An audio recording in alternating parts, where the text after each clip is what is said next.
Welcome everybody. We're here to do our sort of review of our initial draft archetype skeletons. We're now 4 weeks in to the format. I think our initial stream before release is roughly 5 weeks ago. Yeah, time for us to see how we did. Maybe pat ourselves on the back a little where we hit home, or maybe talk strongly to each other on points where we clearly missed, but also just to get a feel for like where we are in the format. What do we like to draft right now?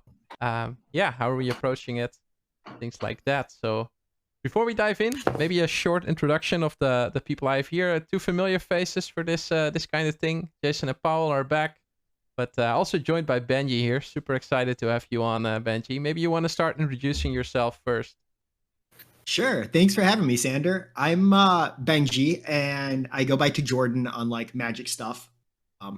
I love drafting. I've been playing for like 25 years and really just draft way too much, and really love Limited. Neo is one of my favorite sets, probably since Ikoria pretty easily. And big fan of it. Been having a lot of success. Nice. You've been streaming quite some Limited tournaments as well, right? I think you take part in like 3 on a weekly basis. Is that correct?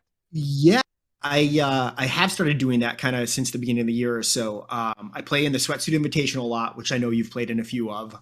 And I also play in the book club pod drafts, and then the Night Strix League, which is a pod draft that they do like once per set.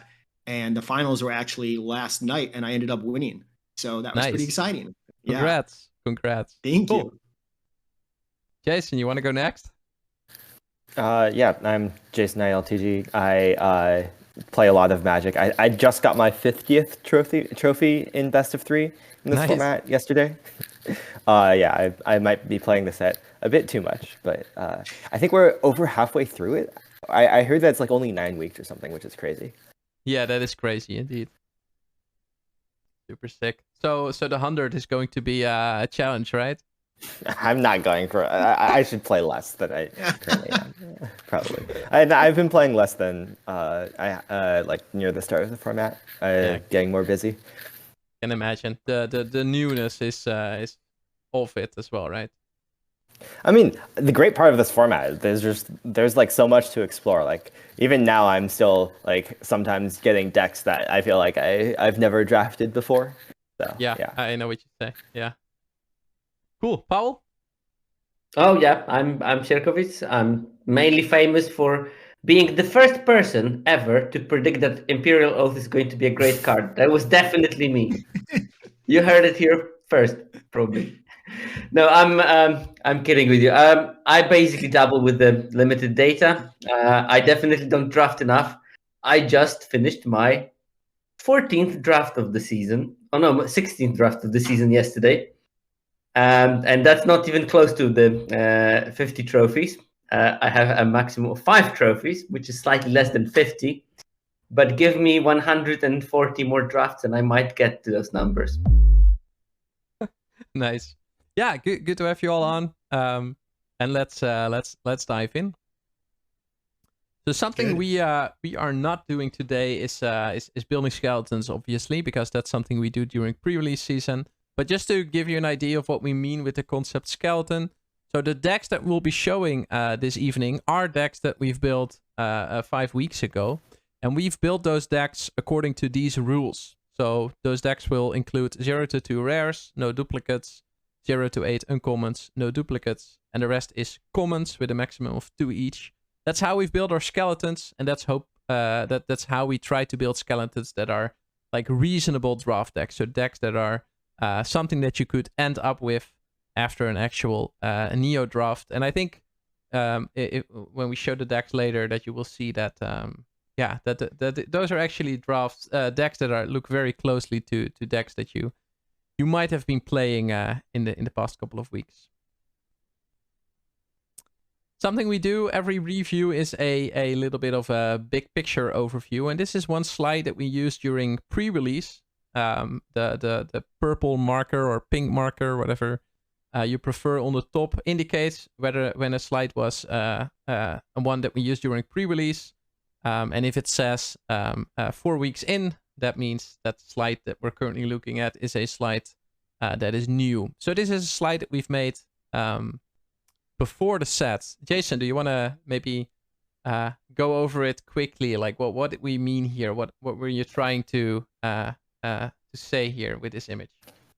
Yeah, basically, so I had gotten this idea from like reading the set design articles before the set released, and like I think Gavin Verhey on Good Morning Magic had a video explaining this as well, where like basically the entire set architecture was designed again for like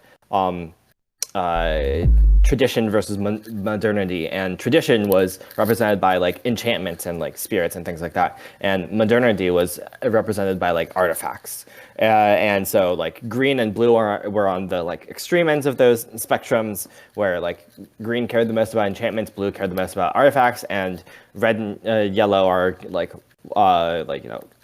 still care about their respective type, but like less than green and blue, and then black is in the middle and would use either of the two. And my conjecture was that the set was the speed of each of these colors was also going to follow the same spectrum, where enchantments and green were going to be like the most defensive part of the set, and artifacts and blue were going to be the most assertive parts of the set. But as like we like actually play the format, I think what we found was that blue and red kind of switched here, where red was actually the color that cared most about artifacts and was also the most aggressive color, while blue was like still like had some stuff that cared about artifacts, but not nearly as much as red, and could, you know, apply some aggression with like ninjas and such. But the thing that stood out was red really, like red's only strength really was an aggression, while blue could do other things. Like blue had some like good aggressive tools with network disruptor and ninjas, but could also play a longer game with the modern age and other cards like that. So yeah, it kind of swapped from our those two colors kind of swapped from our initial predictions, but the rest of the spectrum kind of held, especially like green being really defensive and white, perhaps surprisingly, being more defensive this set than not. Yeah, for sure. So Benji, you weren't there when we initially presented this. What we also concluded from this slide was that the closer the colors are, the better they play together. Would you, like, looking at the 5 colors now, would you, how do you look at that?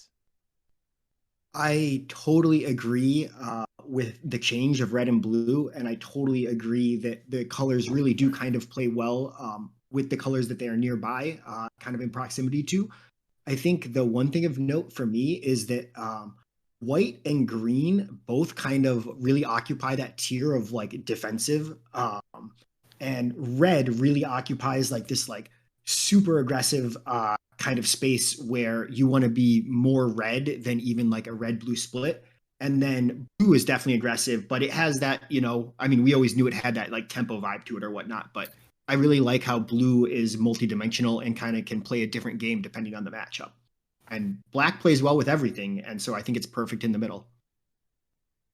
Yeah, for sure. Yeah, great additions. Thanks. You're welcome. Okay, Sierkovitz, you prepared some insights on that aggro spectrum for us. Want to go into that? I mean, we could of course go on the enchantment artifact axis, but that's maybe not as interesting because you can easily check how those things work.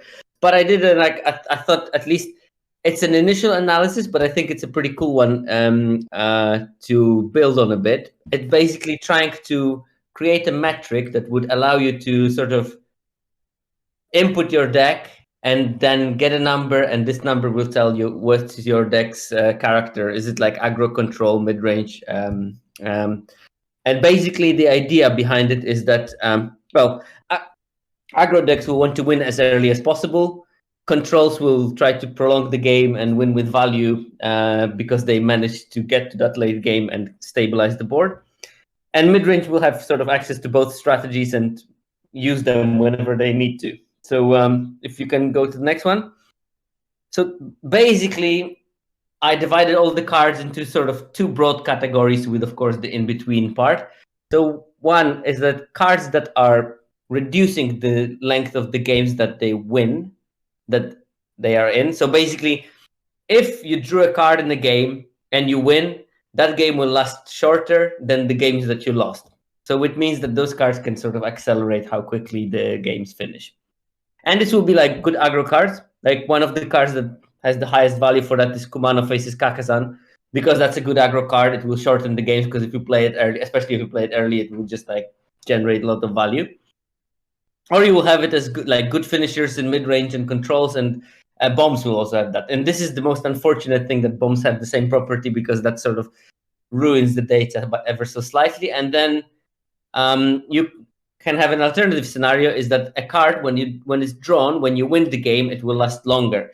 And these are the sort of cards that will especially contribute towards stabilizing the game. So things like the 3/3 defender, like things like the blue Go Shintai, things that will, like network terminal, that will draw you cards in the late game if you have your decks built properly.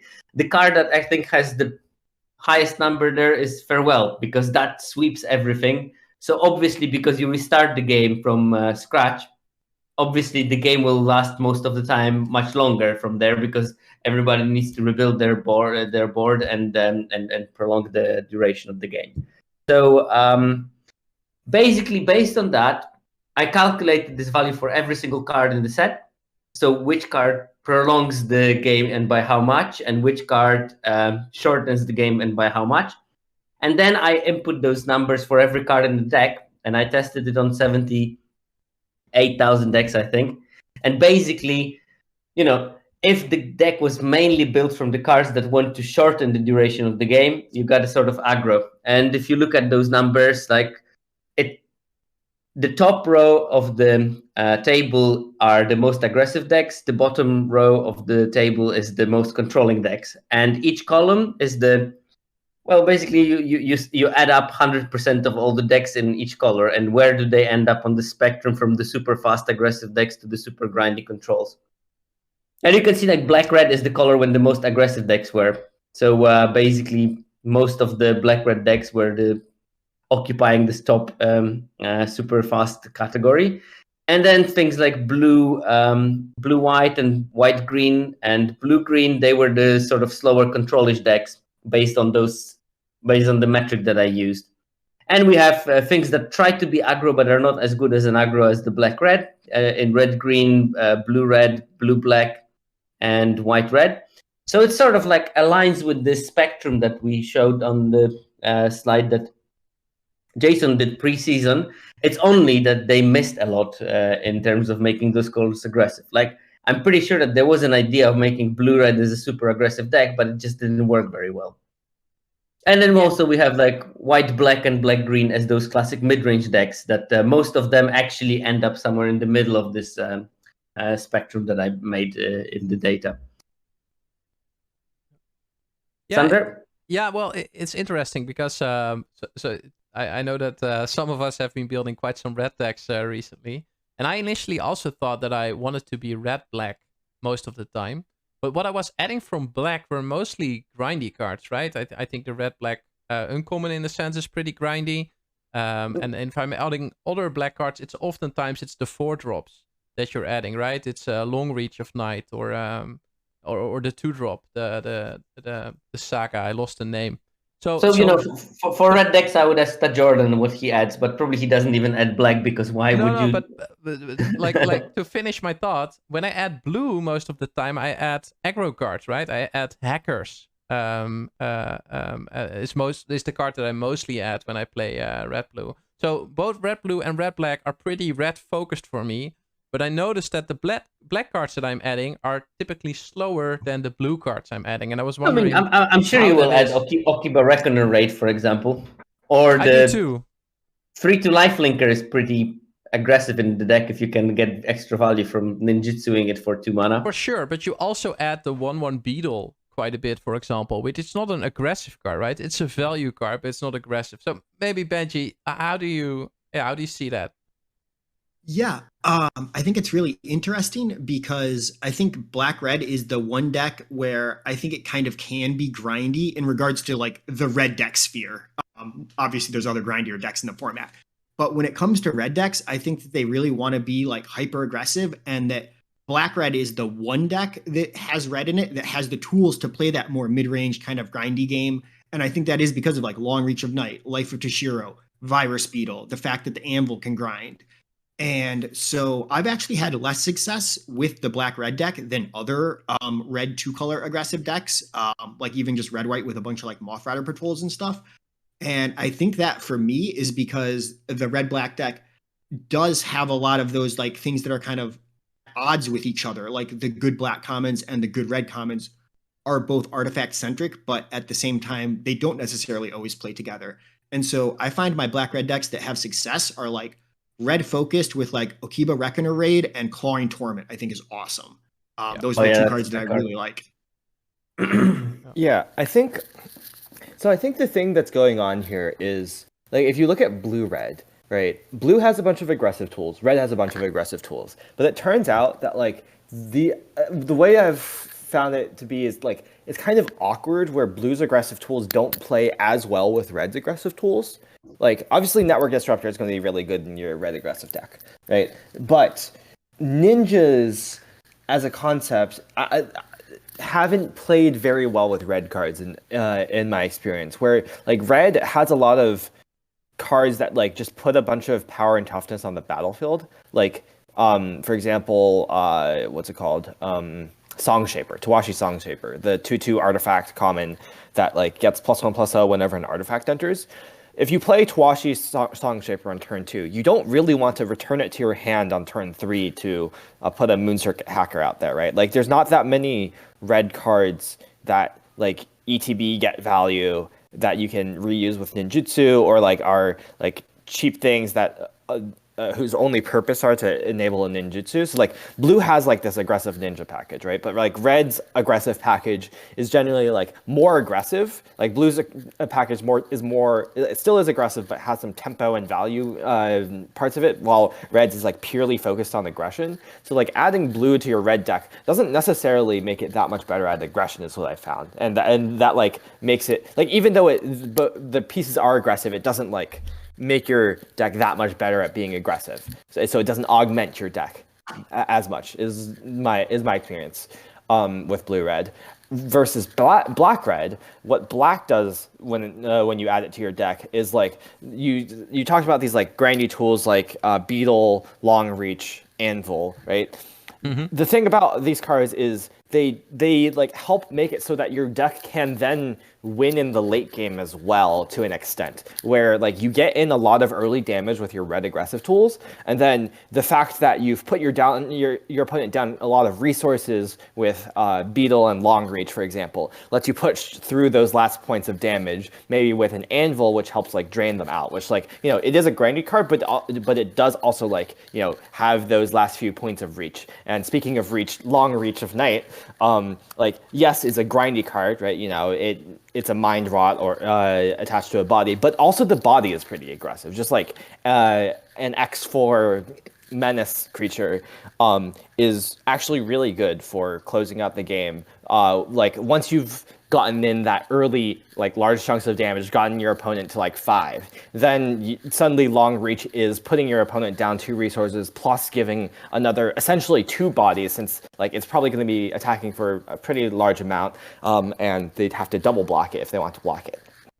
So like, I don't know, like even though the black cards that you're adding to your deck are the more grindy cards, I feel like even though you might not think that it works that well with an aggressive plan, it actually helps like plug some holes in your deck, and maybe you're no longer all in aggro, but like the things that black adds, I've found, are generally a bit more impressive than the things that blue adds. Cool. Yeah. Benji, any additions to that? I definitely see that and agree that black does add a whole nother dimension to the red deck that the red deck otherwise just really can't win the long game. And I forget the name of the card. Oh, Anvil. I really love the inevitability of Anvil. It totally is that like finishing tool. And I don't know if y'all have ever had 2 Anvils in play at once, but it's No. like a thing in Pioneer and stuff. Like, it's ridiculous in Draft. It's not fair. I once beat someone who cast 4 anvils against me. That was okay. That was a very impressive game to win. I won against 3, and I was super happy with myself. But I see that you can one-up me very easily. I've never seen more than 2 in play. They cast the 4th one and then conceded, I believe, because like it wasn't enough. But yeah. Nice. Would you so let's say 1 anvil is your only black card. Would you play it in your red deck? I mean, context matters a lot, but yeah, for sure. Probably like, I think I'm not averse to like splashing like a couple black cards, including an anvil in my red decks. That like generally I think is a good idea. Yeah, I saw G Cards post. He was very enthusiastic about finally trophying with a red deck, and then he had a anvil in his sideboard, and I was like, shall I respond to this? But I was like, no, let him enjoy the trophy. Crush his dreams. Come on. I thought that was sketchy. I think I will mostly splash the anvil as well. Yeah. I mean, like sometimes it just feels good to like have a 14 land. It's like 14 mountains in a red deck, and like your mana is just like completely consistent. That is valuable too. So I don't know. It could be wrong to splash anvil sometimes, but I think I would generally splash it. Oh, actually, that was a question I had to, specifically to Tajoordan, since he was the mono red expert. But I mean, I'm pretty sure that both of you also played quite a lot of that. Would you play Roadside Reliquary in mono red deck if you needed a couple of enchantments? So I think that I would most of the time if I was mono red and it was only 1, because it's unlikely that I'm keeping a 1-land hand. Like, don't get me wrong, I will keep 1-land hands, but a lot of the time I don't mind like 1 colorless source. I feel like most of the cards are fine. I don't think I would play a second though. I feel like that could lead you to some weird like experimental synthesizers or something like that. But I think 1's totally fine. Yeah, totally agree with that. 1 colorless land is in your mono color deck is like very like, even though like red is very color intensive, that you generally can support 1 colorless land, but like beyond that, it starts to get sketchy. Yeah. Hey, Oppa mentions Tempered in Solitude in the chat. That it also helps the long game. How have you been liking that card? Because I'm not a big fan. But I was curious to your thoughts. I haven't played it yet. I've kind of been on the thought of it. It just feels like one of the samurai kind of like not great cards, but I know that Defour, who has a lot of success with mono red and red aggressive decks, loves it and thinks it's one of the best red cards in the set. So if Defour and Oppa both like it, I would say that it's probably good, and I just haven't played it yet to have positive experiences with it, but I would assume that I probably would. I had a very annoying game yesterday against it, but in the end I played 3 oaths, and their drawing million cards extra didn't change that much. Yeah, I haven't been impressed by Tempered in Solitude. That said, mostly I've played against it. I haven't really drafted it that much. I haven't drafted red that much because I found it's like not very often open in best of 3 compared to like best of 1. It's been I've heard it's been pretty open there. And like to the point of like being able to grind long games, Synthesizer helps you do that too. Like Synthesizer means you can do the thing of like, chunk in for a bunch of damage early, then go wide with Synthesizer and win that way. But yeah, I imagine Tempered in Solitude can be a stand-in for Synthesizer. I think mostly worse than Synthesizer would be my guess. So I totally agree. I think that's a super. I think if your deck has 3 Synthesizers, you probably don't need a Tempered in Solitude, which A is not an artifact, so it doesn't really synergize, and B it's simply 2 mana, do nothing initially, right? You have to draw 1 card of it first, and then from the second. Yeah, the great thing about Synthesizer is that like immediately it cycles. Yeah. So like. And in my red decks, I'm typically attacking with 6 creatures, not with 1. I'm not sure how that's for you guys, but that's how I experience mono red. It's just so yesterday what happened was opponent attacking me with a flyer and me clogging the board, and it was perfect for them because they drew 2 cards a turn basically, and they couldn't attack on the ground favorably anyway. So Yeah, there are definitely situations where it's good, but I think you don't want to get in those situations, is my thought. Yeah, so shall we move on? Yeah, for sure. I love this slide, by the way, Paul. Great work. I love it. Absolutely. This is something we did during pre-release stream as well, where we had some packages. We identified some packages in blue, red, and I think we also had a slide on green. So this was a slide we created around ninjas, and I just wanted to like throw it in and see how it aged after 4 weeks in the format. What do you think? I think we like hit on this pretty hard. Mostly like we got basically all the top commons in blue are on here except for Modern Age. That was maybe one thing that we missed on. Yeah, other flyers not containing Modern Age is a bit of a miss. Well, yeah. Other flyers should just be the card Modern Age. Yeah, Yeah. totally. I actually think that Other Flyers is perfect without Modern Age there, because I feel like it should just be other filler. Like the Puzzle Maker and the Koi are the two cards I don't want. Yeah. But like I love that both Brute Suit and Suit Up are on here as augments, because those are like two sleeper commons, I feel like, that have been really good. Well, I mean, I don't think that Suit Up is no longer a sleeper. It's like the top win rate blue common. Okay. People know. Even I play. I've been moving for a week. I'm behind. I saw like Corticals on Twitter was tweeting a bunch about Suit Up like a couple weeks ago or something. Yeah. Yeah, it's the talk of the town for the past couple of weeks. People are in the know. And and people basically say what we said during the Skeletons stream, that basically you will put opponents in this unsolvable conundrum. Should I block and get suited up, or should I not block and get ninjutsu? And that's exactly what we were talking about, and that's exactly what's happening. Yeah, I think this was a big hit.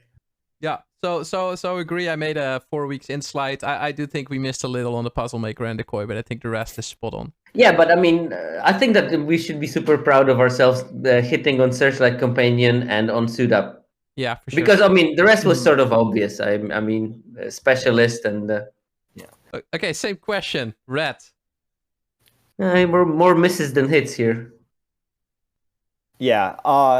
I think going in, my thought on Red was going to be like, oh, it has a bunch of like. I was looking at Red as like, oh, there's a bunch of like synergistic packages that you can build around, like, artifacts, modify, samurai warrior, artifact sacrifice, like a bunch of stuff that has a bunch of overlap. And I just thought that like Red could be a more flexible color where you like, depending on like what you're drafting, you might want to like take advantage of some of these packages, but not the others. But in reality, what Red is just like a pile of aggressive tools, and like the non-aggressive things like Aki Ronin or Kami of Industry are kind of just medium.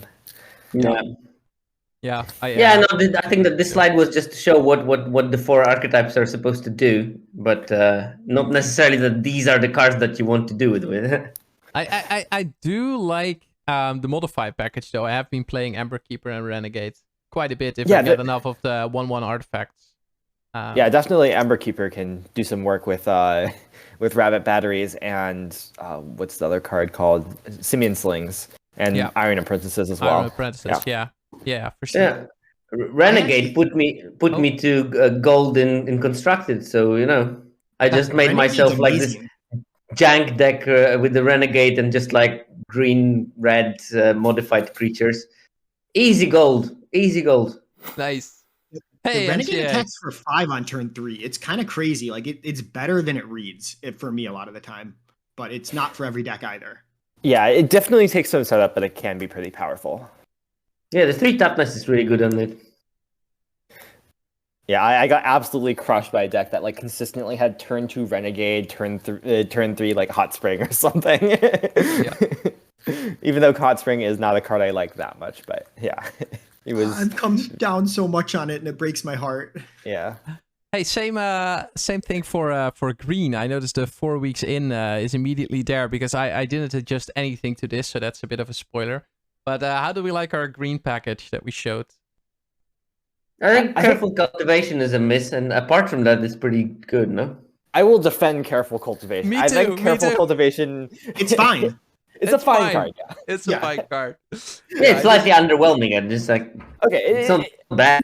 It is worse than what I thought originally of like... It's not Llanowar Elf. I thought it was Llanowar Elf. It's not.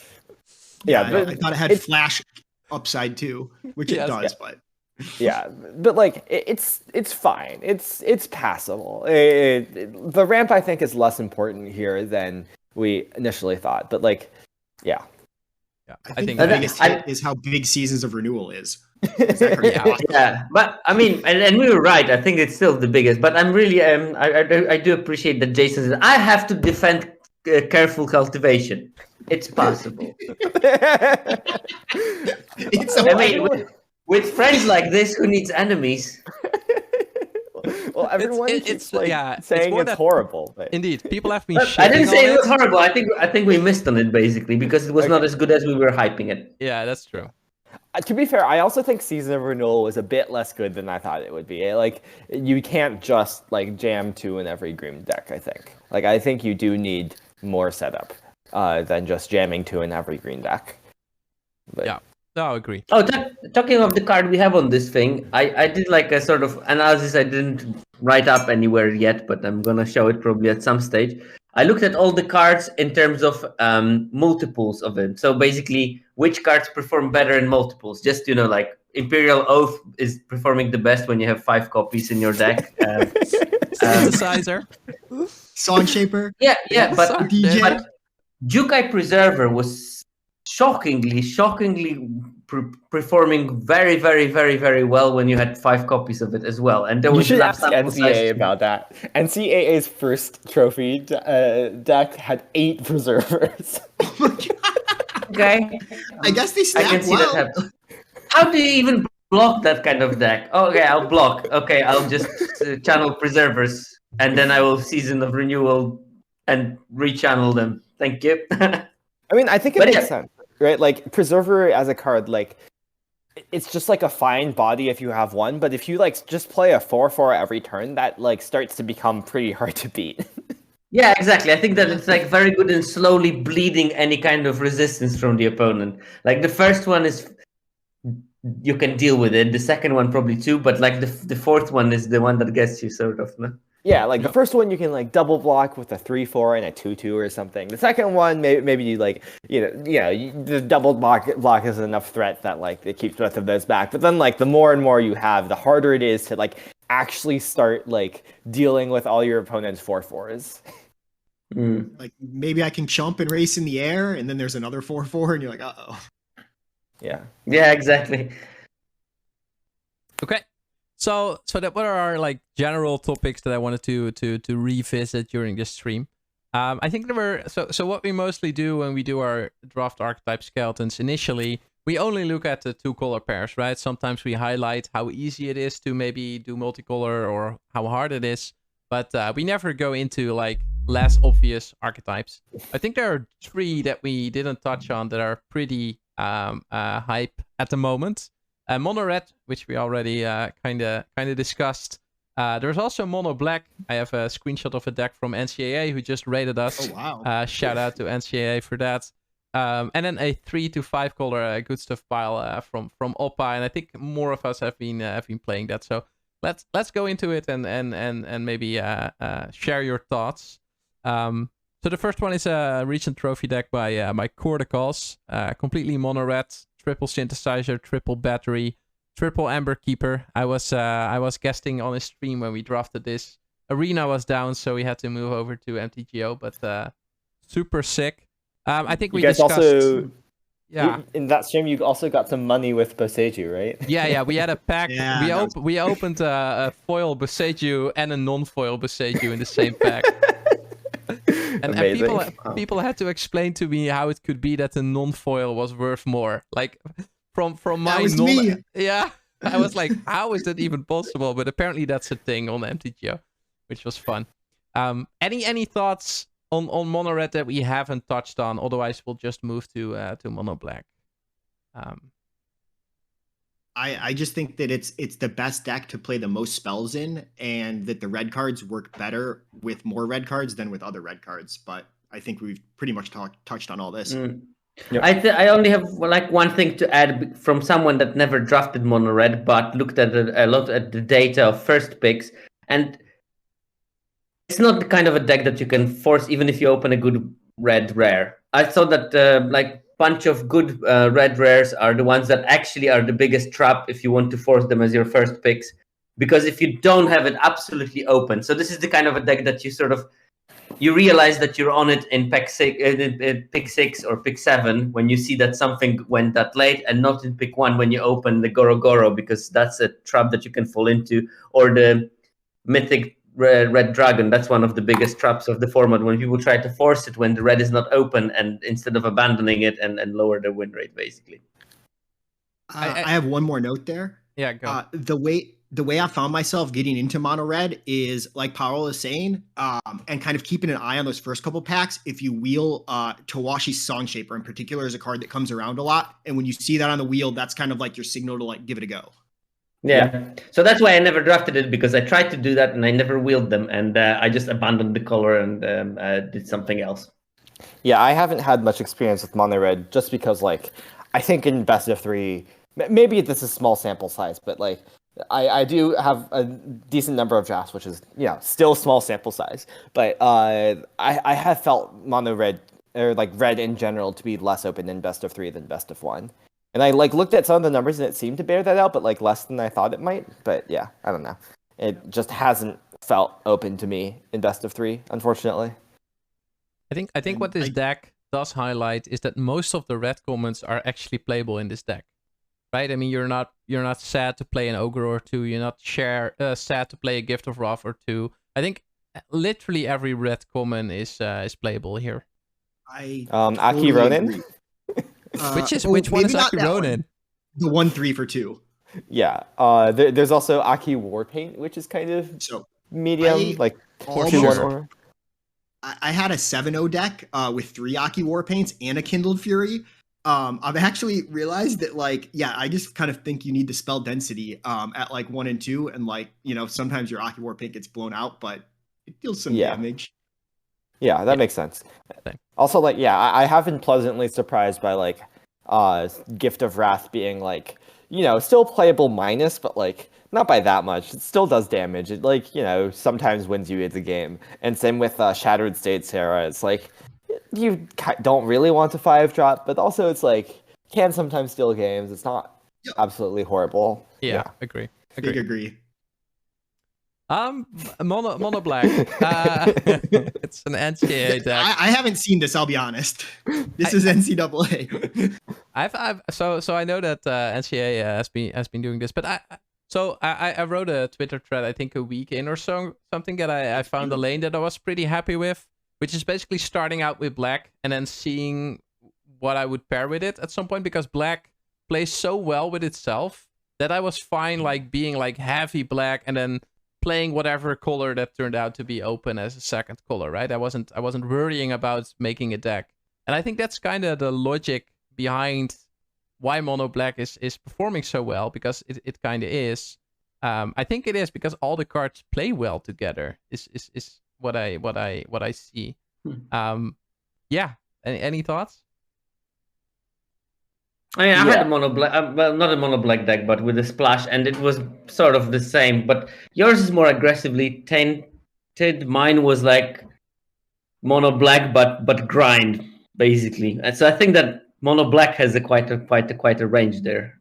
Yeah, I think mono black will come together less than mono red, just because black is definitely more highly contested than red, because like people regard black as like one of the best colors in the set, and red as one of the worst. But like certainly, I think a lot of people are on board for the try to start out black and see where you go there, like get deep into black and pair it with whatever else. And sometimes you pair it with itself and you get mono black like this deck. Yeah, but I mean, just a couple of good cards that are precisely positioned towards the speed that you want to represent in your deck. Like, mine was, I splashed Imperial Oath. Is that even splashing? And then Sunblade Samurai. Is that even splashing? You don't splash Sunblade Samurais. Yeah, it's your splash source.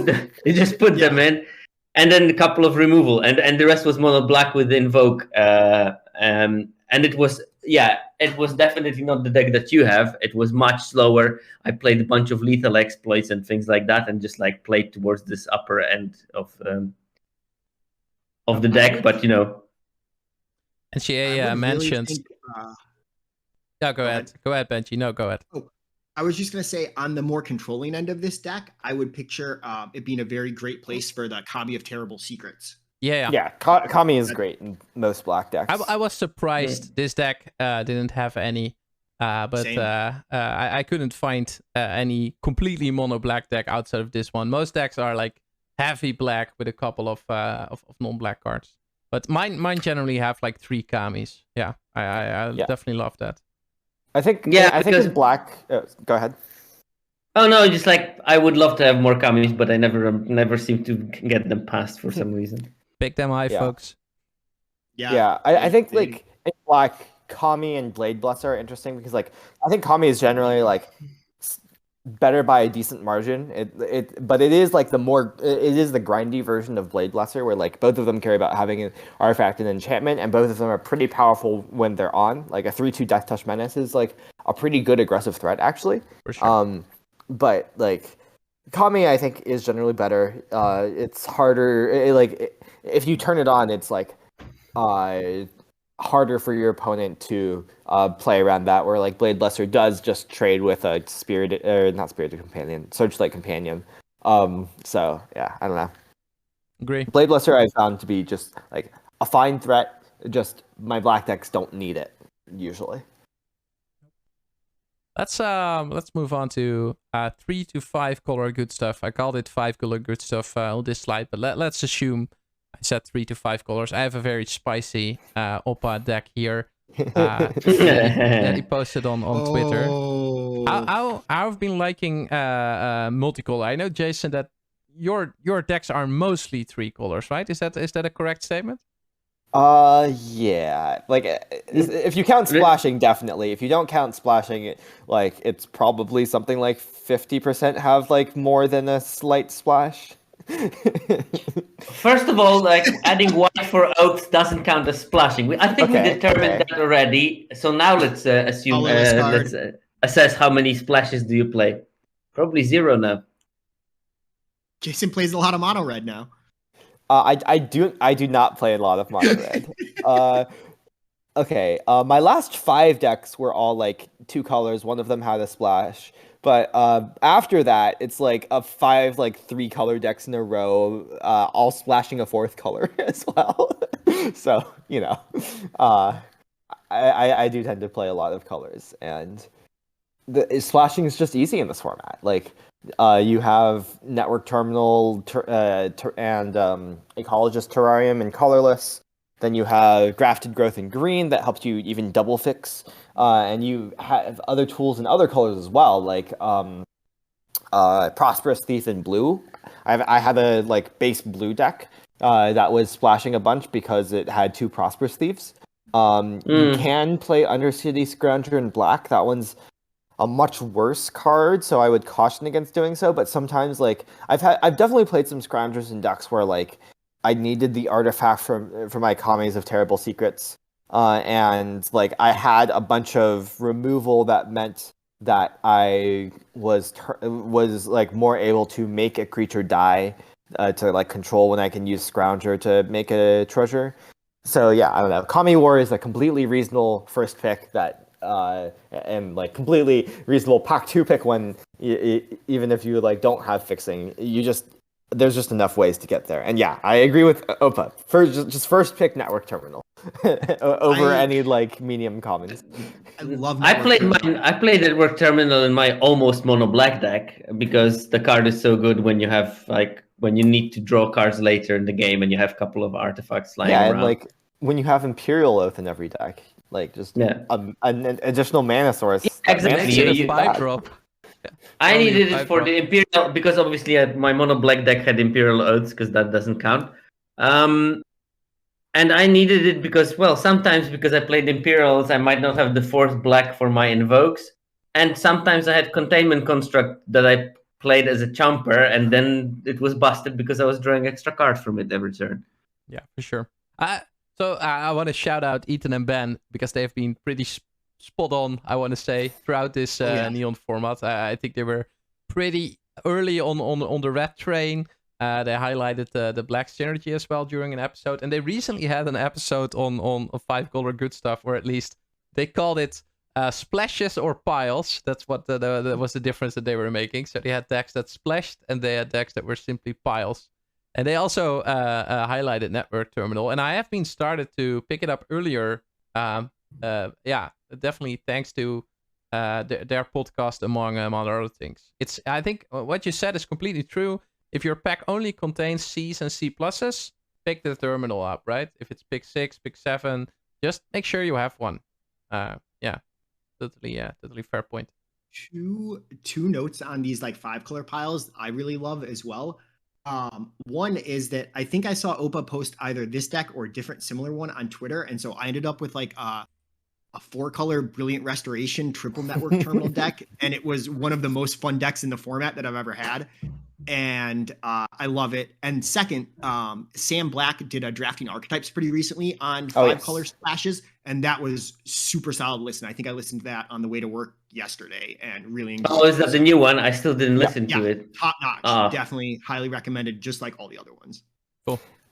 I'll just put a note here that Network Terminal is my second most drafted card at 85 copies. Ooh, wow. Of course, compared to 137 copies of Imperial Oath. So, but well, that's fair. My top card is Searchlight Companion, which I'm really happy about. Like, nobody likes the colorless Brian Comer, I guess. I'll pick it 3rd. I'll pick it 13th. Like, I always take them. Yeah. That card's super solid too. Okay. Cool. So I have one thing about the 5-color piles that came out from my last episode as well, and that's the alpha for dual lands is much lower in the first pack than it's in the third pack.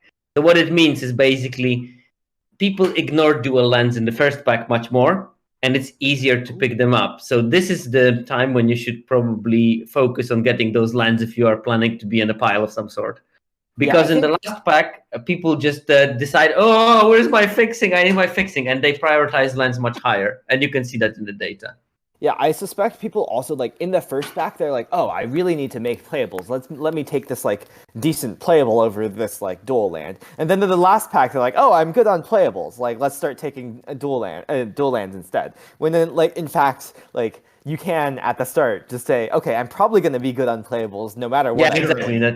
So I should, like, that is the biggest fixing higher. And the irony of that is obviously that the sort of solid playables are much more open in the last pack because people are already good on playables and they try to focus on getting that fixing. So you win in twofold by picking those lands early. Yep. Everyone's scrambling to make their pack 3 Kami Wars work. That's possible. Sorry. Okay, let's move on. You guys were ready, right? To move on. Yep. Oh yeah. Cool. Okay, so what?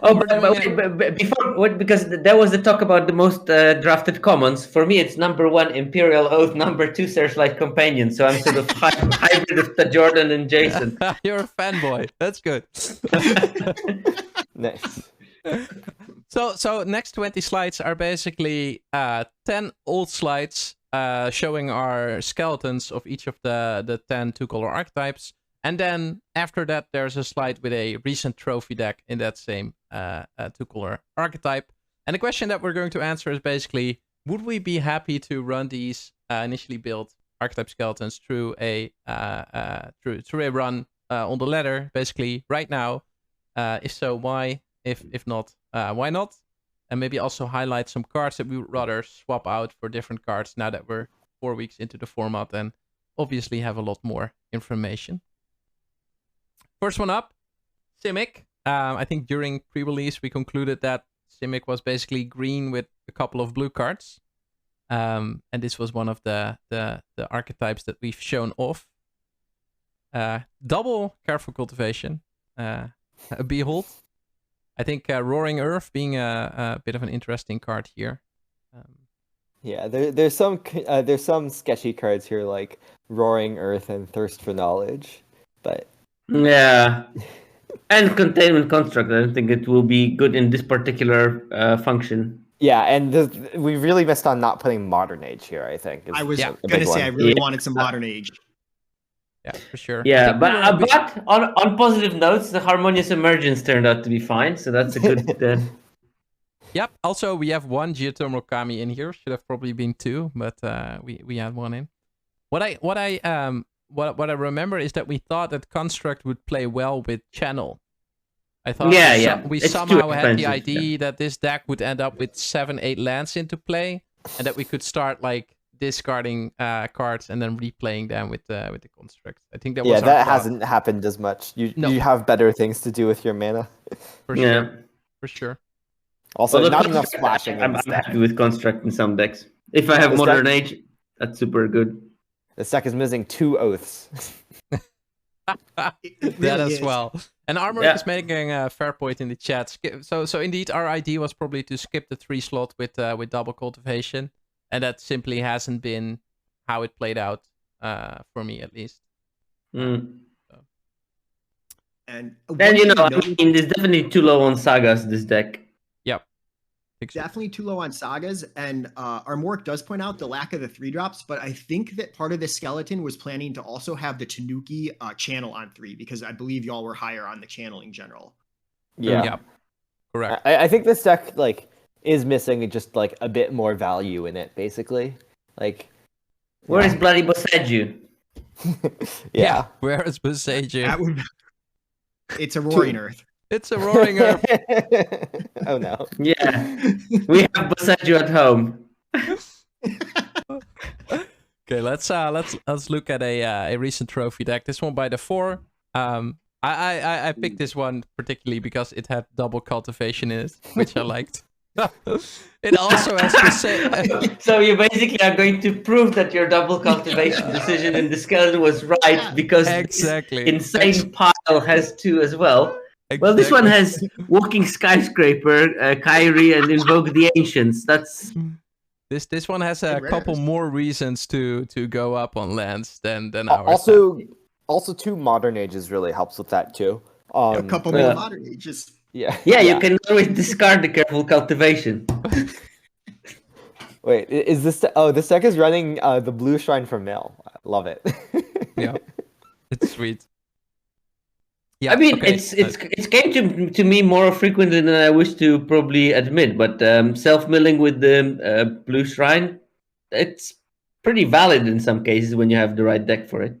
Yeah, the other day I won a match against my opponent playing the Kiki-Jiki Saga all 3 games, because they every single match also decided that they needed to kill my Blue Shrine or I would mill them out.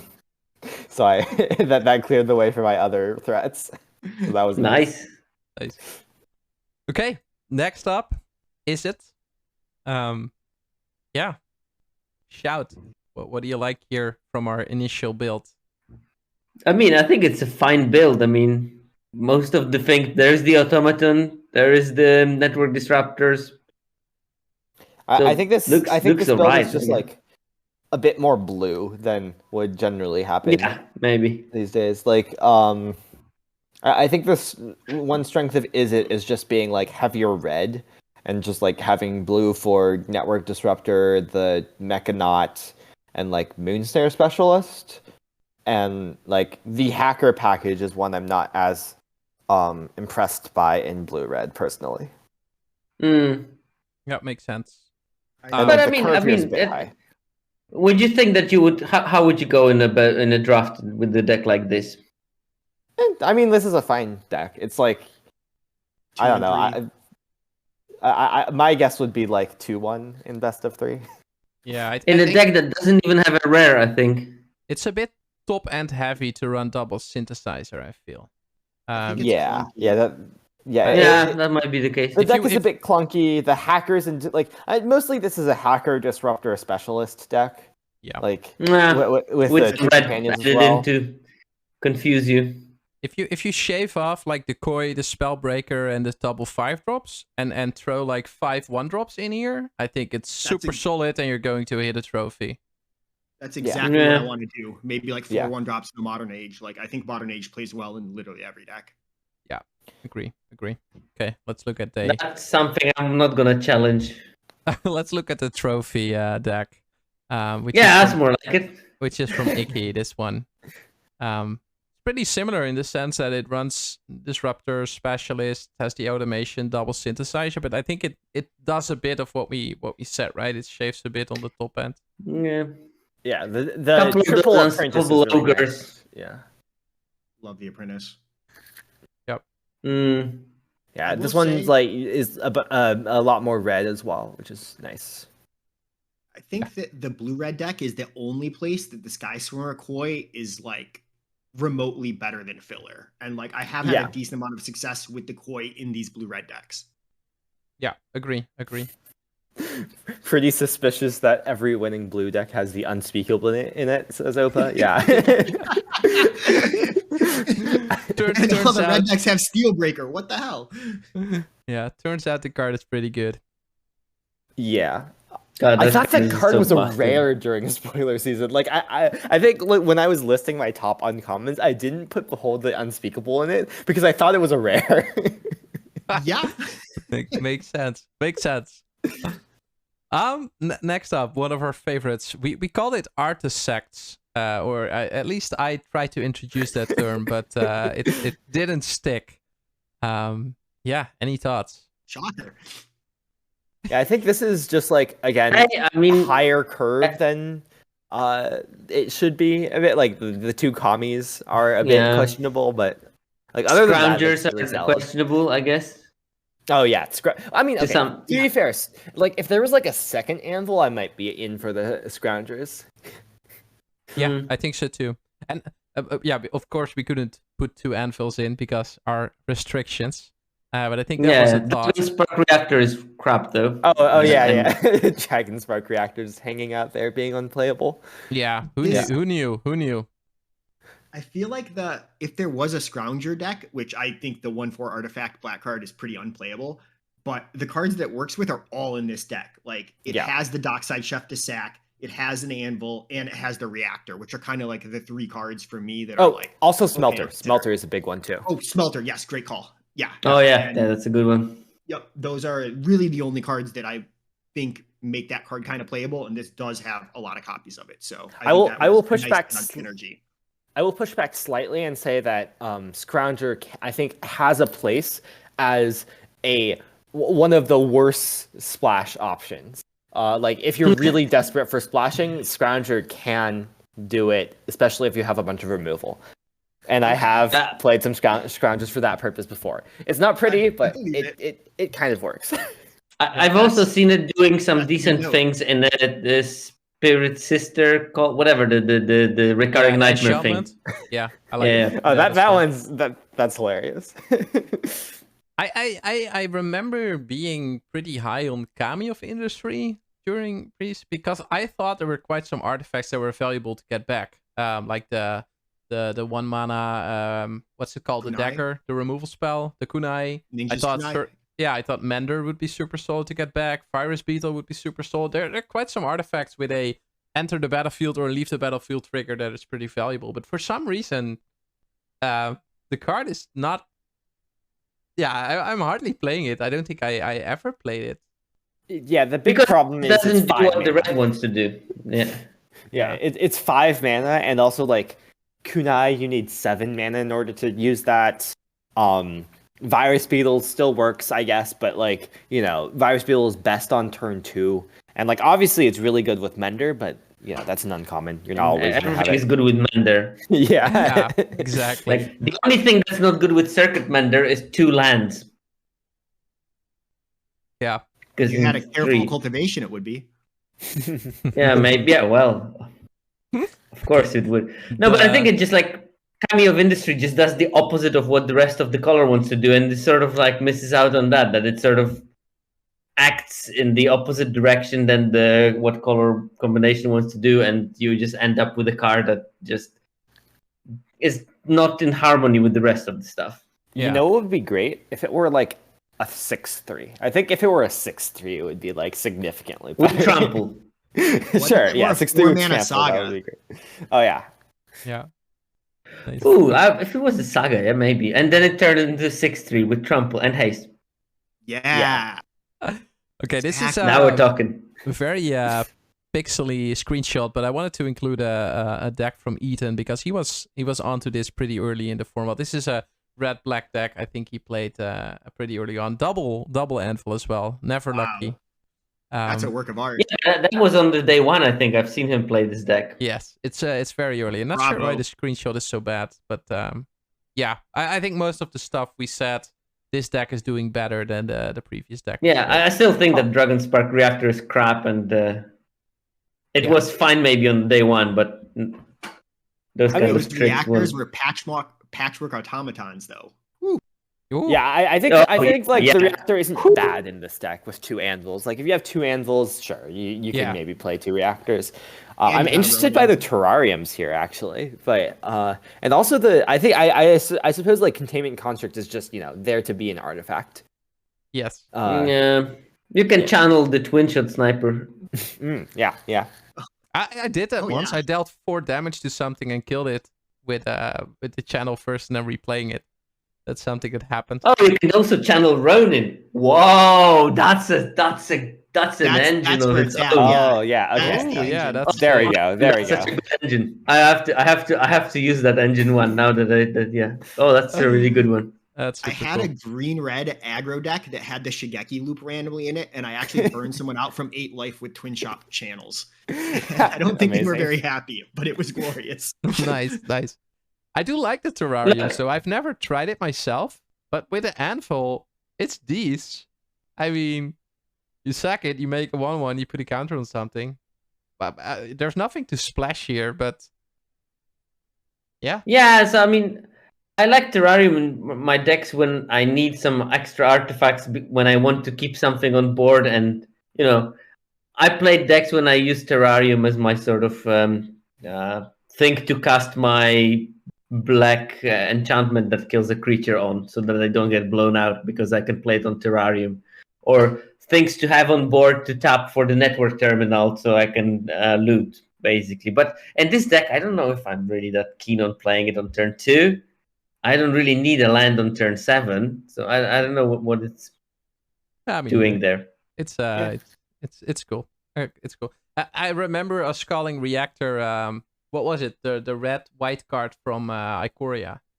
Zenith Flare? Yeah, I thought we were calling it Zenith Flare at that point in the format, right? Because we were 8ing somebody out of nowhere, like 8-10 damage to the face. I've died to it from 14, but it's not regular. Yeah. I don't know. I would have to rewatch it, but I really hope I didn't call it Zenith Flare, because that would have been. I remember myself doing that at some point. That would be the biggest blunder. So we can agree that we all remember Sander saying that, but we disagreed very strongly. Yes. I have it in my notes here. Nice. Okay. Let's move to Gruul. During the pre-release, I remember us trying really hard to make this an archetype, but I think at that point we were already pretty off of it. Do you guys remember that? Yeah. I think that our consensus was that it's rubbish, because my consensus from before the release was that it was absolute rubbish, and I don't remember having a disagreement with anyone on it. Yeah. I think this skeleton looks great though, and I think I could trophy a draft with it. We tried. We tried hard. It's fine. Like the errors are like kind of sketchy, but this is. I think this is like a fine deck. I think it definitely will struggle a bit. At least it's a Kappa tech. I think that I might be wrong, but I might have made a similar one. But I mean, the premise of that was that if this archetype is going to be at all any good, the Heir of the Ancient Fang has to be good. Therefore, you have to build a deck that sort of tries to maximize the Heir of the Ancient Fang. As we know now, obviously, the Heir of the Ancient Fang is not good in any way. A big miss here is not having any Iron Apprentice. Yes. I think Iron Apprentice is a super important card. I love that card. We missed on that earlier in more archetypes. I also didn't really see it in the Rakdos one. So I think we were in general a bit too low on that during spoiler season. Yeah, too much trauma from Star People. Yes. Y'all weren't drafting Mirrodin Darksteel Torment? Or Arcbound, I mean? Arcbound Worker was great. So there was a I didn't have to look that far to find a green red trophy deck, which I was pretty surprised about. But To the Cubed recently trophied with one. It does have Atsui, the Blazing Sky, in it, so I'm not sure if it counts as a Gruul trophy. But also, Carl could win with a ham sandwich. So yeah, that's correct. Didn't Carl like have a green red deck that he didn't put Shigeki in or something? Yes, that was a thing. I think that was a sealed open deck, maybe day 1 or day 2, but I think it was like one of the opens or MIQs. Yeah, that's hilarious. And yeah, Carl could win with a ham sandwich indeed. But yeah, I don't know. Like, this does seem like a pretty solid deck. Like, I don't love Hot Spring as a card. It's fine. It just like isn't. I've just felt that like going tall is pretty bad in this format. But like, with 2 boards, it certainly helps. Yeah, I think it's mostly there for the haste, right? It's just I didn't hasting even out. see the. Yeah, I didn't even see the Kami of Transience in this deck. Wow. Okay, this deck just like has a lot of good cards. Wow. Yeah. Thundering And I also Raiju. Thundering Raiju, I just saw. Yeah, I love that card. I know. I mean, he knows how to build a deck. Let's agree on that one. But Favor of Jukai, that's an interesting one. Oh, I mean, that card's fine. Like, it's totally fine. Yeah. They're like it's just a green common. The green commons are all fine. Plus, it's a combat trick. How bad could it be? Just play it. Yeah, Favor of Jukai is just like +3/+3 is like a good effect in this deck. Like, I agree. I was surprised at first at how good it was, but like it is just a combat trick. It's nothing special. If you want to chuck it on something and make it into a big threat, then why not? Yeah. Next up, Boros. That was a deck we were semi-enthusiastic about, I think. Any clear remembering on your side, Pawel, Jason? I definitely remember being high on Peerless Samurai. I remember thinking that Peerless Samurai was going to make this deck. I'd still have a tiny amount of hope for Peerless Samurai plus Imperial Oath, but that hope is certainly waning. Yeah,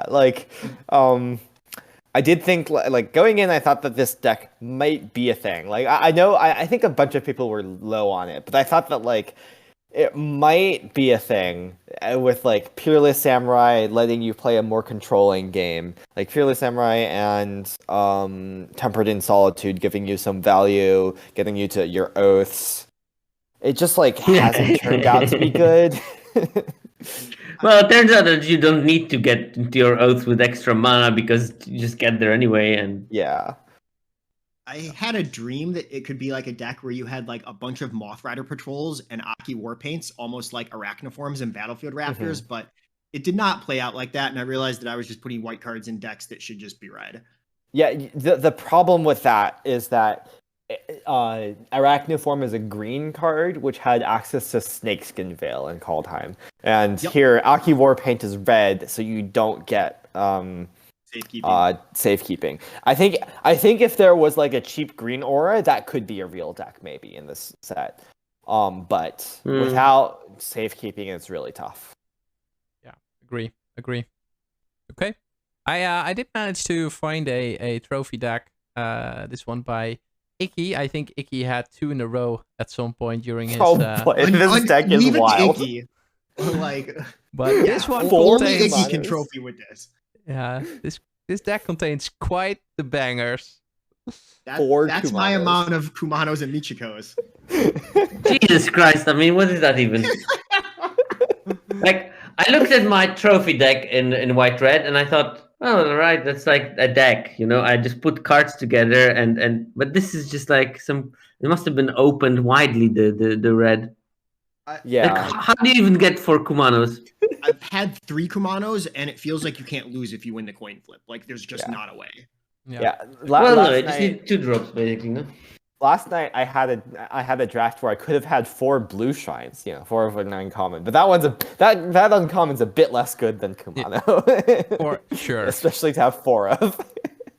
I had a deck with the 4 in Zendikar. I had the 4 red-white warrior lords, and that felt very good when you had the buck catcher into Lord. I also had that deck, and it was dumb. They stack so well. Yeah, shockingly. I think the thing about red-white is like it's just really hard to have a good deck at common. Like the like samurai payoffs just like don't get there, unfortunately. Okay, sometimes you can kill people. Like sometimes you go like turn 2 Iganjo Exemplar, turn 3 like the tapper, and like you start killing people and like they stumble a bit or like they don't quite have answers that line up well with your threats, and you can kill people that way. But it's just like not very consistent at doing that, and like it's pretty easy to get bricked off when you're trying to do that, and so you end up needing like a lot of high quality cards to make up for that fact. So like, you know, it's not like you won't win any games if you're just like red white common samurai. You can win some games. You know, have cards that kill people. It's just that like it's hard to consistently get those wins without a bunch of powerful cards like, you know, 4 Kumanas in your deck. And double Mashiko Rain of Truth. And like NCA said, Atsushi and Raiju can carry aggressive decks. And red white can be mono red splashing Michikos. Yeah. One thing of note here is I think that Searchlight Companion is very relevant in this deck as a way to push the Michiko damage through. Yes. Yeah, the flying is super relevant. Yeah, agree. Yeah, Michiko's is such an interesting white card because like the other most of the like good white cards are defensive. You know, Oath, like Spirited Companion is like a value card, not really aggressive. But Michiko is a card that's like really, really backbreaking if you can use it aggressively. But it's white, so it's hard to actually use it aggressively. I've had a lot of games where I just play Michikos on turn 2 with no targets, and my goal is to have it be a suspends like large creature, and it's fine. Still. Okay. Azorius. Wow. Yeah. Y'all are gonna have to help me out here. Yeah. I don't understand this deck. I think we tried to build it a bit vehicle themed. Yeah, no, but that was basically, I don't know. Was it the one that I built? I think so it basically well, anyway, I mean, the way that the skeletons are built in the beginning is that sometimes you just try to basically make the team show work. what wizards want. Yes. And that's definitely not the case with Azorius. I think that if you want to draft Azorius in this format, just listen to some Black episode that's exactly explain what you want to do there, and it fits. It's like a perfect control deck. The cards align very well. You can get a lot of nice removal in for that, and just do it this way. Definitely don't bother with the vehicles. Yeah, I think my take. Go ahead. No, just like the prototype is great. Yeah. It's as a one-off. You don't need to have any other ones. Yeah, I think my take at the beginning of the set was just like Azorius is just good cards. I don't care about the vehicles. Prototype is probably a good card. I mean, the best strategy to end being Azorius is to open the Tameshi. I mean, Tameshi is a colorless card. I don't know what you're talking about.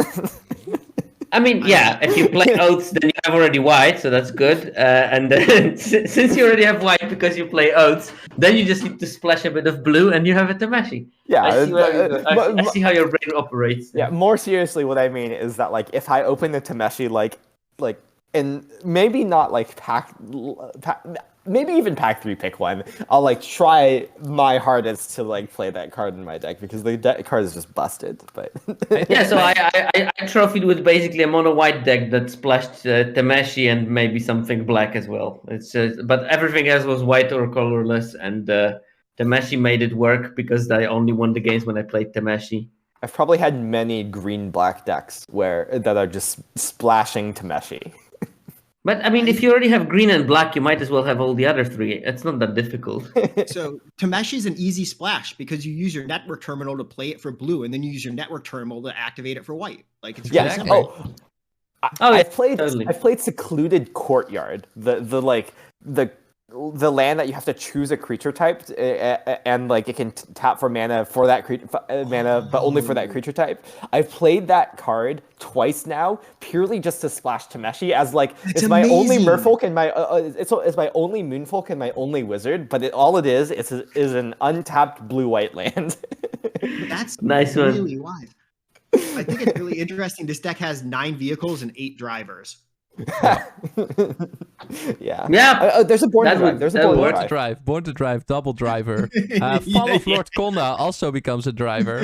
So that's that. We've got that going for us. No, and I think on Prodigy makes drivers. On your previous point, I had that the card. What was his name again? The blue rare. Tameshi. Yeah, I had it during the Arena Open. But it was the first time I played with the card, which is pretty interesting. But because you have to get the pattern right, I had to experience that a couple of times before I like fully understood what the card was doing. Because initially I thought you didn't need to get something from the graveyard, but you do, right? Yeah, that's how the card works. Yeah, so I figured that out while playing the Arena Open, which was pretty interesting. Yeah. Okay. And then it draws a card for some reason, and you're like, "Wait, what? It Wait, does that what?" too? So I get suddenly this I back. have 10 cards in hand. Yeah. God forbid you have Behold the Unspeakable, and all of a sudden you just grow it by like +3/+3, while getting value on board, because why not? Yeah, but yeah, it's a card you have to learn to play with a little to fully optimize it. I felt. Yeah, like put white sources of mana and blue sources of mana and enchantments and artifacts. You should be golden. I think you're downplaying it a little bit here, Pawel. Let's look at the trophy deck. This one also by Oppa, and I think it highlights a lot of the things we touched on, where it includes 0 vehicles. Yeah, literally 0 vehicles, which is nice. So clearly saying goodbye to the vehicle archetype. Yeah, it's just like a bunch of good cards. Yeah, good cards jammed together. Yep. And the Sunblade Samurai Invoke Justice combo, when you just basically cycle it to get your planes to cast Invoke Justice to make it an 8/8 Vigilance, and Oh, yeah. I thought that was a brilliant restoration, and I was really excited to cycle them and get it back, but that's not the case. I mean, you still cycle them and get them back with Invoke Justice. Oh, that's true. Okay. Yeah. Even better. Sign me up. Okay. Next up was Golgari. Yeah, thoughts? This was our build from... Turned out to be better than we thought, no? Yeah, I think so. I mean, still no Bosiju in that skeleton, which is gross. I think we were a little bit down on this. Be good either. I think we were like, blah, again, oh, Golgari, what shall we do with it? Oh, let's make it graveyard recursion. Yep. I remember us being a bit sad about that. Little did we know. Yeah. Oh, I just thought that Golgari was just going to be green, and green was good. Like, I don't know. Green. I just thought like, oh, Golgari is just green splashing black. I mean, yeah, there's definitely elements here of what makes Golgari good. I think that like the Grove Archer is more of a blue-green card. Possibly, I think it's a pretty good black-green card. Yeah, you think so, Bamboo? But definitely the Kuchi Silencer is not something useful. Coiling Stalker is okay if you need a 2-drop, but Kappa Tech is, great. I think. Two careful cultivations. two Tanukis. The classic package from the skeleton stream. Yep. I think that we're missing the geothermal Twisted Embrace package. Oh yeah, no, that definitely for sure. Oh yeah, Twisted Embrace was definitely a card that I way underrated at the start. Same, to be honest. Like 4 mana conditional in the fact that it can get blown out by removal of its own. Like it's not conditional if you put it on the terminal. Exactly, and bounce it with Kami and just start machine gunning people. Like this deck also has a malicious malfunction. I was blown out by that card recently when I was playing a mono red deck, and it basically killed 6 of my creatures. How have you guys been experiencing that card? I've been kicked out by this card from the Draft Lab tournament when I won the first game, and then opponent sideboarded it and twice played it against me and just basically turned the game from I win on the next turn into I never win. Yeah. Yeah, Malfunction is an interesting card. Like there are certainly spots where like some decks will have like malfunction just like not really kill any of their creatures. Honestly, this looks like a pretty good malfunction deck. There's like a few creatures that it kills, but mostly they dodge it. And like it can be pretty backbreaking against the matchups, especially like Oaths. My problem with malfunction is that I'm always playing Oaths, so like it's hard to justify it. Yeah. Well, you can play it before you play the Oath, no? Well, yeah, but like sometimes you'll want to play an Oath and then before you find your malfunction. So that's true. Then you can always mill it with the network terminal. That you have anyway. We know that. We know. You know what's also a good card against Imperial Oath? The Black Rat Saga, the rare. I've had that card play against me and basically clear my board. Hidetsugu consumes all. Yeah, the one that kills everything that costs 1 CMC or less. Yeah, like complete boards died to that, and I was like, "What just happened?" Yeah, that's a really amusing card. Yeah, it is. It's a pretty bad card, but like, I think okay. My problem with Hidetsugu consumes all is that your red decks will have a lot of 1-drop. Exactly, it doesn't play with red, which is stupid. My problem is that it doesn't consume all. It only consumes 1-drops. That's not all. It consumes 1-drops and Oaths. Yeah, 1-drops, tokens. So it basically consumes your red decks. Is what it does. That's... So maybe it should be called Hidetsugu consumes itself or themselves. Yeah. Constructed All-Stars is double exposure. Oh yeah, really good against Cat Oven. Yeah. That's I was gonna say. That I can't believe. That's like a $13 card. Yeah. Yeah. No, it's going to be played and constructed like easily. Just jam it for the money, put it in your sideboard, and never look at it again in paper drafts. It works. You know, Treasure Vault costs like $20, so there you go. I think that the Hidetsugu Consumes All has like the lowest win rate in the entire set when I was looking like maybe 2 weeks ago, just like period, like worse than Aki Warpaint, which is like also up there in like the low 40s. I mean, I assume it's because people take it highly and then play it like when they should. Incorrectly. Yeah, for sure.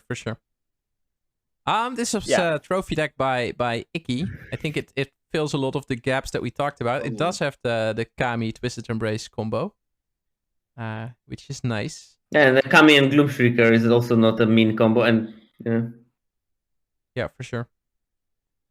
Bearer of Memory is a I think a filler card. How have you guys experienced that card? It's the 3/2 that you can pop some mana into to put a counter on something. It's a green common, it's fine. Like if you ask me about any green commons, I'll say it's fine, unless it's safekeeping, which I say you should play 2 of them. I love that card.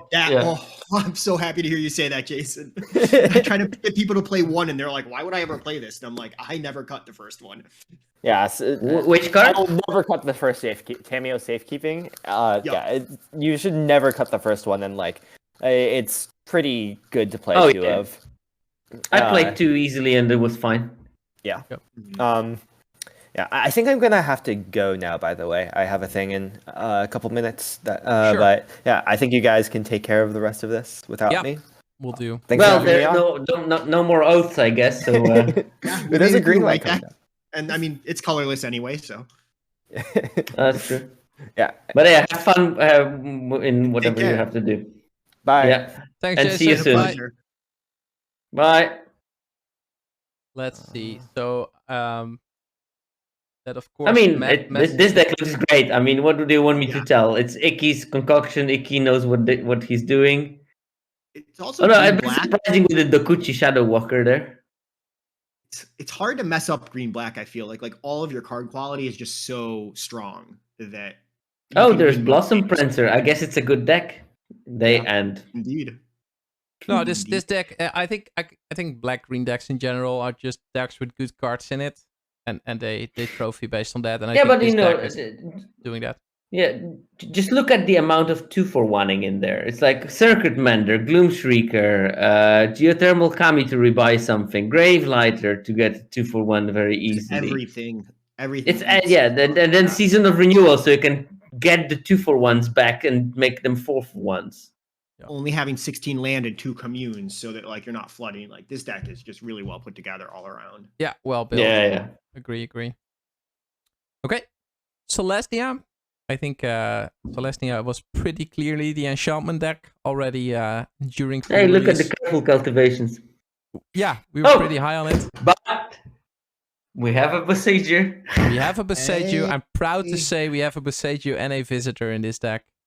Ooh, love Visitor. Double Preserver, got a Geothermal Kami. I think we got that one pretty right off the start. Yeah, I think that the ramp package is redundant, and it replaced that with some good sagas, and you're probably fine. Yeah. Yeah, maybe if like some Tanukis were like an Azusa or something like that. Yeah, agree. Yeah. Okay, let's look at the trophy deck. This one by Carl to the Cubed as well. And I think it does basically that. It has a couple extra sagas compared to our initial build. It also adds AO the Dawn Sky, which is a nice I think addition. that it really fits this the is theme. the classic, like Carl deck that AO carried him despite the, I'm sure, bad play and terrible cards in the deck, but he had AO and Druid 7 times. Let's guess that it happened. If we learned anything from the Lords of Limited Resources showdown, it's that you can't pass AO. That's the only reason that pass anyone wins. AO. So AO, definitely. Okay, Dimir. This one is interesting, I think. During pre-release, we were kind of on the ninja team. I think we saw this as a ninja deck most of the time. I remember some people commenting back then that they saw it more as an artifact deck, which we weren't onto, and I think it ended up being more of a ninja deck. But I do think there's a second Dimir archetype that is neither ninjas nor artifacts, which is basically Kami decks. So I've had a lot of success with just blue-black good cards and a lot of Kamis of the secret in the top end. Yeah, kind of a control deck with just like removal and good cards and I draw totally cards, agree removal. Yeah. What do we think of this? What do we think of this build though?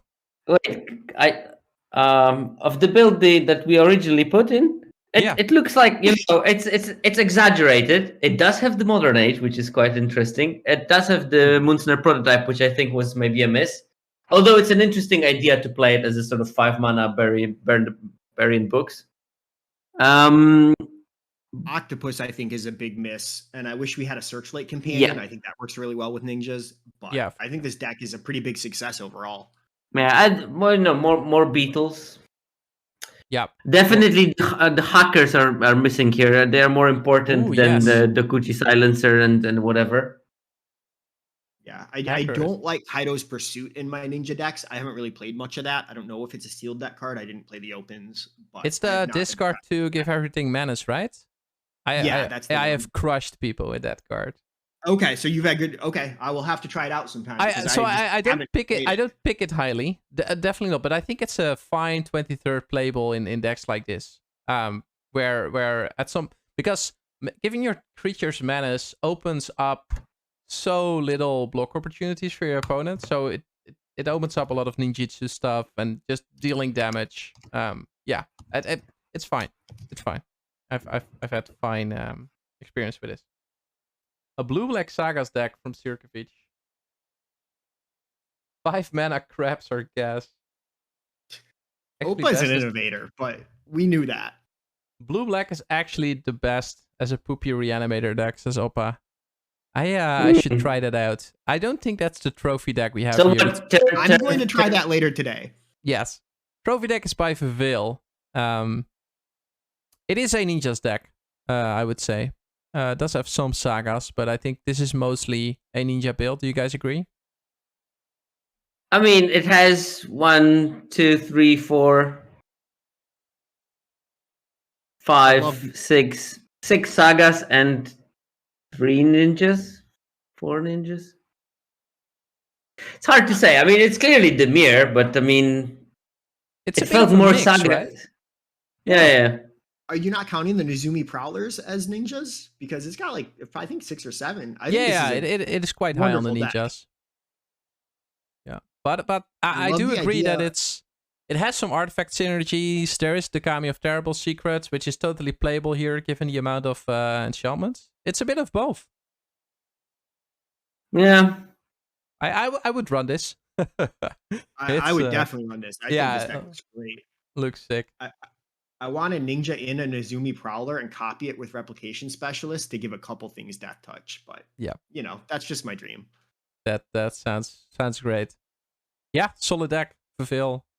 Building nice decks as always. Yeah. Again, I mean, you stack it by picking people that can build decks. Unfair. That's totally what I'm doing here. How can people learn? How can people learn how to build decks when you show them Oppa piles? That's unfair. No one can figure out how they work. I still don't know how you killed this 4-creature deck from Terrace Beyond Death that somehow trophied.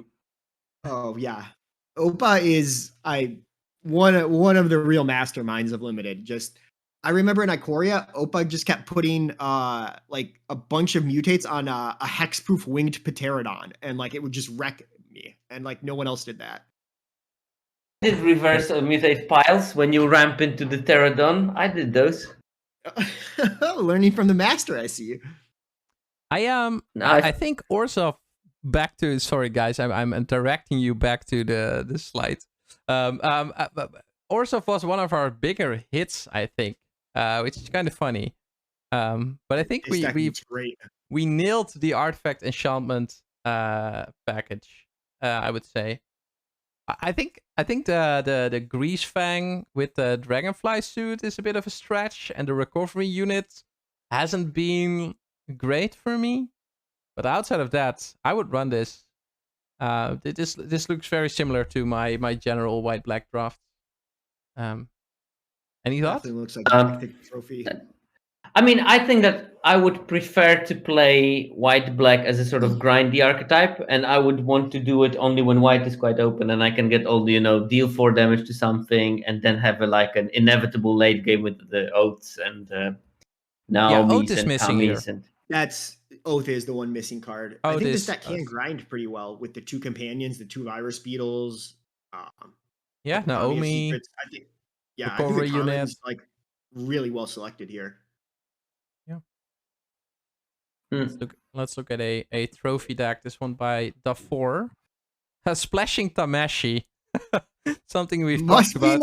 Must be nice. Something we've talked about. How can you splash a colorless card, as we determined again? Yes. It is here. It also plays a malicious mill function, which is interesting. But outside of that, I mean, 3 long reaches. Yeah, 4 companions, double beetle, Okiba Reckonerate here as well. 3 long reaches, which is insane. Toad Rider too. Toad Rider in there. Long reach basically gets better if you have multiples, right? I think that card is just like ninjutsuing it back into your hand just feels like such a win. That's completely agree. Painful, yeah, for sure. The and Menace double really helps you in that too. Yeah, double oath is double oath here. Oh yeah, so, but you see, this is the kind of a deck that I'm thinking about. Like, you 4 companions, Jesus Christ. But you can imagine that this deck would have like a bunch of the deal 4 to attacking creature to get you into the late game as well. That's not something that you can't imagine happening, or some enchantment-based removal, and you go into this long game. You have network terminal with some artifacts. You start grinding the lands, whatever, discarding what you don't need, and then you just like ended up with a bunch of long reaches. Long reaches are great because they will be like 8/4 easily in this deck after you ground them out. Yep. I do like the 16 lands here as well. I think that's super solid deck building, given the 4 companions that you have. Yeah, 4 companions just makes it easy. Easily 16 lands here with the terminal. First, I thought I wanted 17 for sure with the oaths and stuff and a lot of 4 drops, but then I saw the 4 spirited companions, and I completely agree that this is a deck that can get away with 4 or with 16 land. Yeah, I think so too. Yeah, for sure. Let's see. I think Orzhov was the last of the 10 archetypes, guys. I think we covered all of them. Good job, good job. Any final thoughts, Benji, on how we did, on the format right now, things we haven't touched on that you feel are missing? So I'm not the best for the format right now because I've been moving the past week. So I've literally done 3 drafts after doing like 60 in the first 3 weeks. But my one big takeaway from doing all of the skeletons is that I think y'all were spot on a lot of the comments and stuff. The one big overarching thing that I also misevaluated was the sagas as a whole. I think that a lot of these decks could just have more sagas in them. A couple of my original red aggressive decks had like up to 2 Kumanos in the sideboard. And, you know, I'll admit it, that was poor deck building in hindsight. And yeah, I just feel like a lot of the community and these slides and myself included are just low on sagas, and they are just that powerful. Yeah. And that was my one big takeaway, I think. Yeah, I remember that we were quite uncertain of how the speed of the format would be, and we felt that like suspend 3 on your average creature would be tough. Which I think is why we were less high on the sagas than we should have been. Turns out the format is pretty slow, and sagas are totally fine. Yeah. Yeah, we just need the Morgan Freeman to say it wasn't. Yeah, it wasn't indeed. No, very good point, Benji. Very good point. Pawel, any thoughts you think we should touch on here? Yeah, I think that I like the format, don't get me wrong. But I think that it's still underexplored a bit. It's like, I think that there are decks in there that that we didn't even scrape the surface, because it's just like, I think partially because of the draft on Arena and humans and their bots you can regulate quite easily, but humans, they will just do the same thing till the end of the format. And like, for example, the access to 2-3 Imperial Oaths for every draft is spoiling us in the way that we don't need to be creative in finding out ways of playing. But I think that there's like, I think I played every, except for Mono Red, which never came for me. I know how to draft it. I just like never was in the seat that would allow me to do it.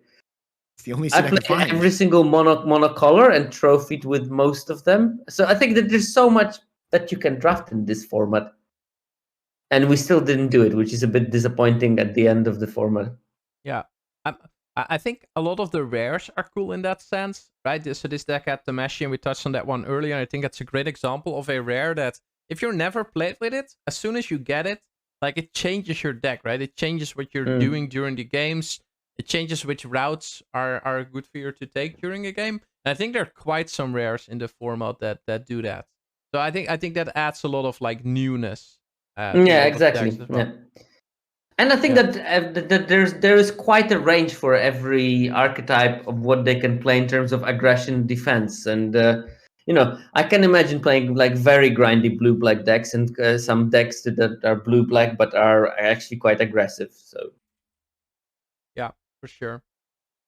Yeah, I think overall super fun format so far. I think we have until the end of April to play it. So that gives us like a good 4 or 5 weeks more. Is it mid-April? No, because it happens late on Arena. So the fun thing with the next set is that the paper pre-release is actually the week before the release on MTGO and Arena, which is super cool. So we get to... Yeah, that's good. I mean, finally people will move their whatever into LGSs, which they should do every week, like some people do.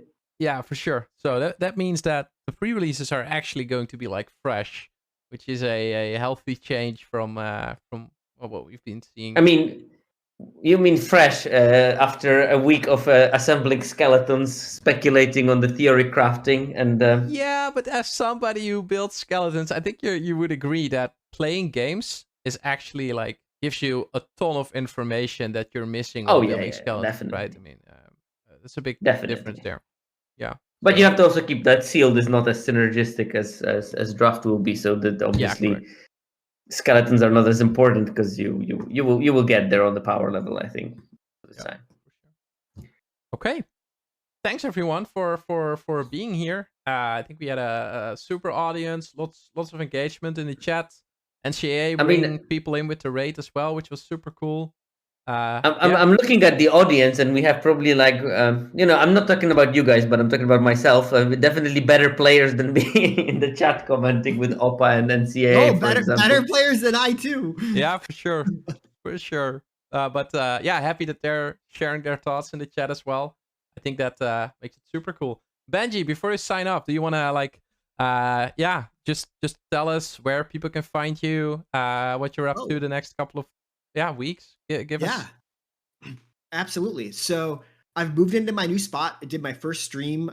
This is the new stream location, and everything went swimming last night and today. So I pretty much got my regular stream schedule back. So I should stream the Sweatsuit Invitational and the book club Tuesday and Wednesday at 4 p.m. Pacific Standard, 7 p.m. Eastern. And that'll be at twitch.tv/Tajoordan, like the name in the chat and whatnot. And you can also find me on Twitter. That's the other spot I'm super active with Magic stuff. And there'll be other updates and stuff. I'll post some stuff there. And other than that, I'm active in a lot of Discords and really appreciate everyone like hanging out. Really appreciate y'all inviting me on because, you know, I love watching y'all stream, love consuming y'all's content. And this has just really been a pleasure. So thank you. It was great having you on, Benji. I hope we can do it again. Absolutely. Pawel, where can folks find you? Yeah.